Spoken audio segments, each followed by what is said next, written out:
Hey y'all. So I'm gonna just head right into it. And sorry if y'all hear a lot of noise in the background. I'm currently parked near a train station. So how to get your CDL? So the first thing you should do is take care of all of your traffic tickets. And you shouldn't have any warrants or nothing because they won't allow you to get your license if you have warrants on file. Now, some of the tickets, they don't want tickets, but unless you're in the process of like working on them, then they'll be okay. Because I still have a ticket that me and my lawyer is working on, and our court date isn't until next year because of COVID-19. They had rescheduled it. So the first thing you should do is take care of your tickets.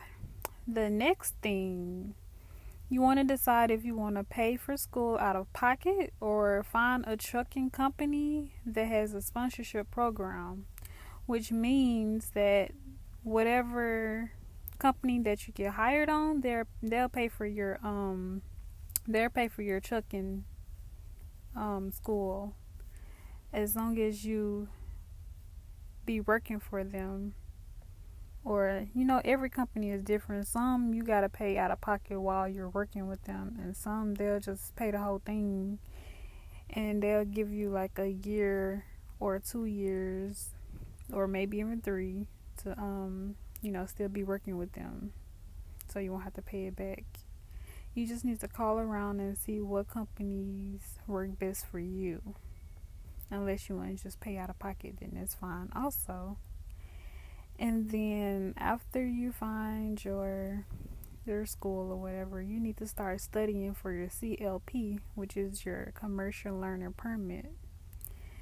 And all of that is like 4 different tests, depending on your company. They may or may not have you to do like the endorsements, like your hazmat, your tankers. Like some companies, they have you to um get some of those endorsements added to your license because of the company that you're working for. So the four main tests that you need to be studying for is your special requirements for whatever state that you're in. It's basically like laws and things like that. And then the next test is general knowledge test. And then after that is the combination vehicle test. And then is the air brakes test. Now with me, my first time taking my CLP, I I got all the way to the combination vehicles and then I failed that. And so I had to reschedule. Since it's COVID-19, you got to make appointments now. So I had to reschedule that.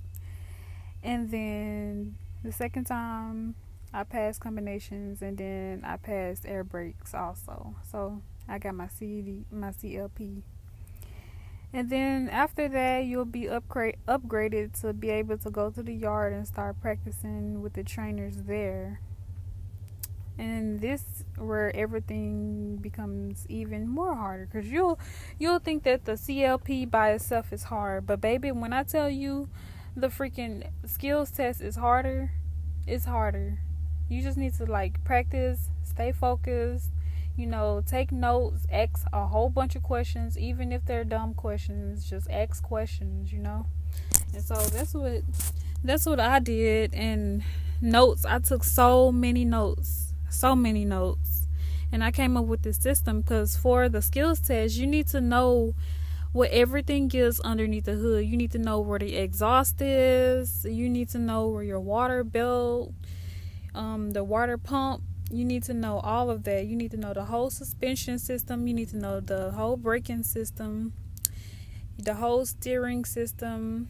You need to know all of that. You need to tell if it's properly mounted. You need to give a full description of each thing also. And you have to know was belt driven or was gear driven. Like, it's a lot. It's really a lot. It's not really hard. It's more like it's just a lot that you have to learn. And me being the woman that I am, I don't know nothing about nothing on cars. Like a oil change, I would put some doggone antifreeze inside the oil component thing. Like I won't do it now because I know, but back then, no. So you just need to, study and take a whole bunch of notes. Like you'll get it. And then and all of that is part of pre-trip that you have to know. You have to know everything that's on the truck and everything that's on the trailer for pre-trip. And it's part A, part B, part C, and part D. And you'll learn all that. And they have so many videos on YouTube also. That's what I was doing, like looking it up on YouTube, like different videos from different states and stuff like that. And yeah, you have to do the in-cab inspection. Like you have to know what each button is. You have to know what each gauge does. You need to learn about the air brakes and how to do a complete air brakes test. And all of this you can learn, like they'll teach you at the school, but for the extra practice you can always go online, like on YouTube, and like do your own little research or whatever. And so that's what I was doing. And this one app that I had downloaded that really, really, really helped me out, because the questions that they was asking was almost verbatim to the questions at the DPS. And this app is called CDL Prep. So you might want to download that onto your phone and just constantly keep doing the practice part and then start doing the exam part. Now what I was doing was I kept like doing the exam over and over every day, all day. Like I kept going through the exam. Like I didn't even have to read the whole questions to know the answer. That's how serious I was. So that's how I was able to, pass my test the second time. Because on my air brakes test, I ended up getting every single question right. And that was, I want to say, like 20 or 25 questions. And I ended up getting all of them right. I was shocked because I knew I was going to fail it that day. But I still took my chances. That first time, I wasn't really confident.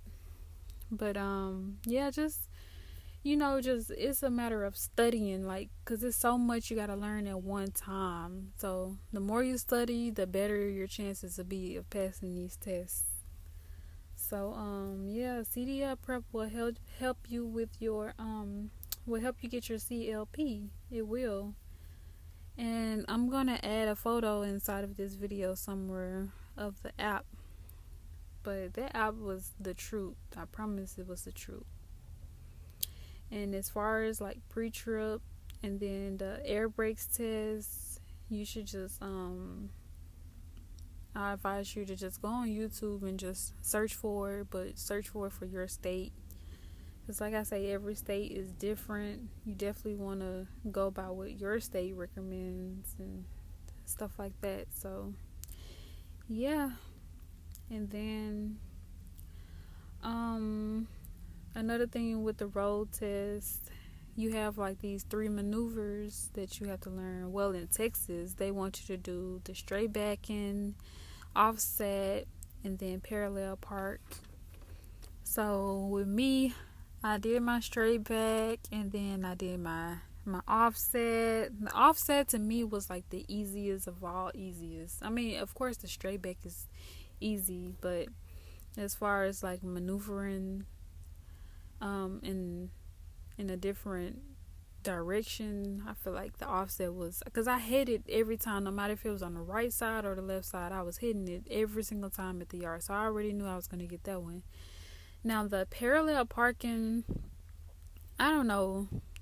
I mean, the first time I was in there, and I'll put a photo of how I was positioned inside the parking spot. And the woman failed me because she said that I was out of the line by a hair. A hair, y'all. A hair. I was so butthurt. I was butthurt. But hey, it is what it is. I'm done with school now.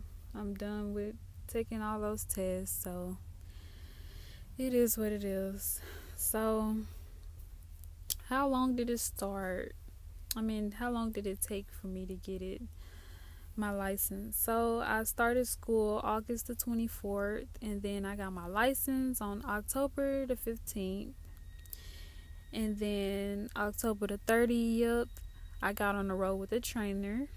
And then 2 weeks later, on November the 14th, I upgraded to my own truck. And so I've been on the road by myself since November the 14th. And I can truly say that it has been going so smoothly until I came across a situation which you'll see at the end of this video.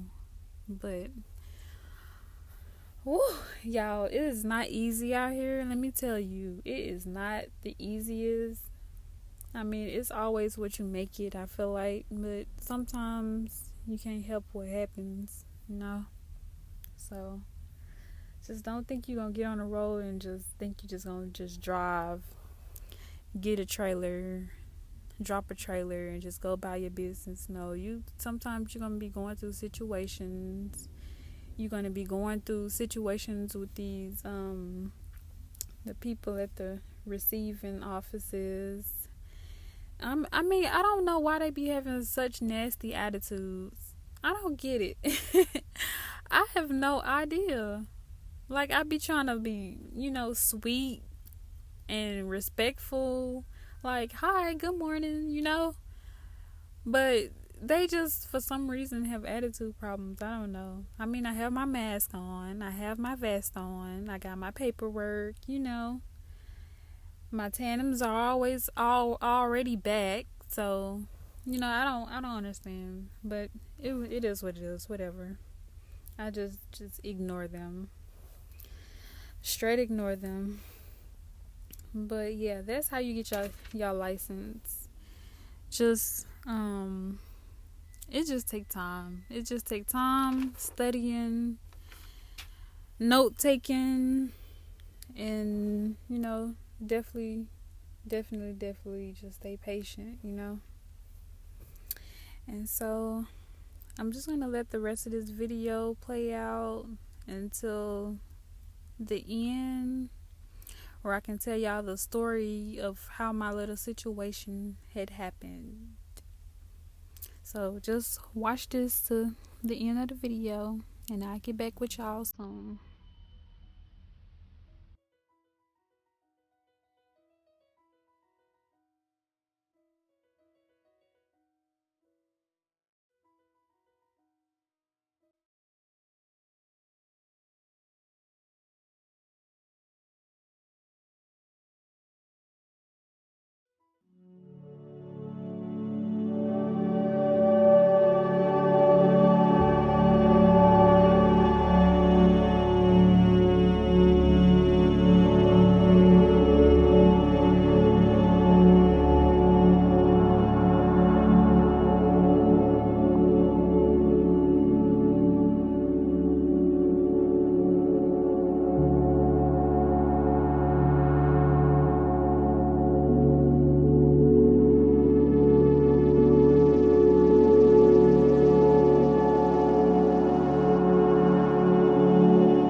So my freaking GPS sent me down the wrong freaking street, and it was the trucker GPS on top of that. And I didn't see any signs that say no trucks was, could not go down this road. So I had to make a U-turn because the street was so narrow. So I had to make a U-turn. I mean, I had to turn around. So I ended up being able to turn around and got this freaking cement stuck underneath my truck. So I called my company, and they sent someone to take care of it and fix the airlines and stuff that was messed up. But at the end of the day, you go through stuff, so stuff happens. This, I feel like, was a rookie mistake. Definitely get out and look and make sure you're good, because the mirrors be lying sometimes. So yeah, that's it, y'all. So I just want to thank y'all for watching this video, and definitely subscribe, and I will be back with more videos. And thank you guys once again for watching. Until next time.